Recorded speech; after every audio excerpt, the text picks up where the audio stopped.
От кого самое мощное прилетало? Наверное, со Смитом вот прилетело хорошенько так.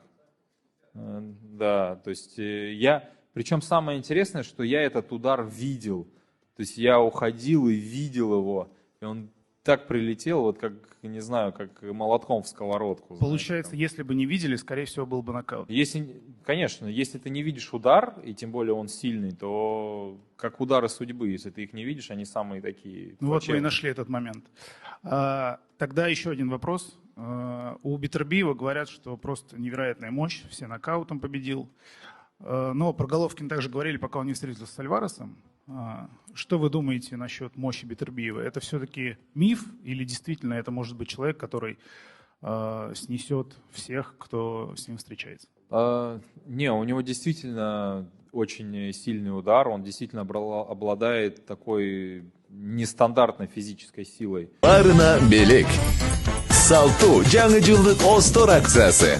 Vivo смартфонун сатып алуу менен белек алууга кепилденген мүмкүнчүлүккө ээ бол. Телевизор, Яндекс станция, рюкзак, свитшот, пауэрбэнк, кулакчындар. Ал тургай жап-жаңы Vivo смартфону. Жаңы жылга белек алууга жетишип кал. Барына белек, барына сонун маанай. Остор. Но мы же...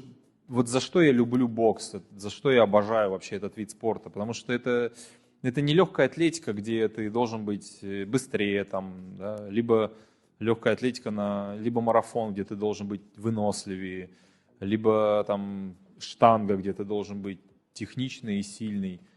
То есть это бокс, здесь все качества у тебя должны быть. Ты должен быть умным, ты должен быть быстрым, ты должен быть выносливым, ты должен быть сильным.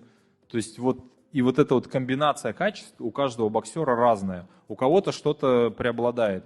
У того же Бетербиева, у него преобладает очень сильно его сила удара. Но обычно, если что-то одно очень сильно преобладает, то какие-то другие пункты у тебя могут быть чуть ниже. Поэтому нужно просто искать вот эти вот моменты, что преобладает, делать на это акцент, что у тебя более хуже, как бы тоже учитывать во внимание. Поэтому это абсолютно нормально. Спасибо большое. Желаю вам есть... Дима, а бокс это искусство защиты или драка ограниченная правилами? Это драка у пивной будки, я хотел заголовок. Конечно же, бокс это искусство, это искусство вообще,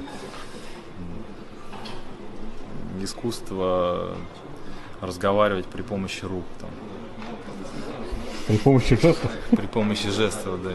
Если можно, еще один вопрос. Он же в интервью рассказывал, что у вас еще, когда вы были ребенком, была встреча с Геннадием Головкиным. Вы боксировали по детям, он, по-моему, или по юниорам, или по юношам. Это где-то было вот или в Казахстане, или в Кыргызстане. Просто интересно, а вы помните этот инцидент, случай, вернее, если да, там, то чем-то запомнилось? Вообще, в 97 году это был мой второй бой. Я участвовал на соревнованиях, и тогда приехала команда Казахстана к нам в город Токмак. И в составе этой команды, да, был Геннадий Головкин. По-моему, даже его брат тоже был тогда. Да, по-моему, они оба боксировали тогда. Вроде он даже руку сломал, там, мой товарищ его возил куда-то. Вот.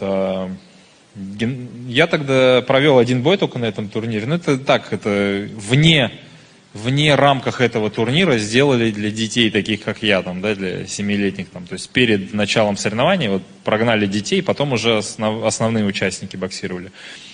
Я тогда, конечно, не придал никакого значения, потому что Геннадий тогда был молод и особо неизвестен. Но все знали, что приехал какой-то сильный парень из Казахстана. Тогда он занял второе место, проиграл нашему... какому Гайдарбекову? Это был 97-й год. Он приехал в город Токмак. Насколько я помню, его попросили как бы быть аккуратней с нашим парнем. То есть как-то... Но у нас тоже был не подарок парень, он его выиграл Геннадия.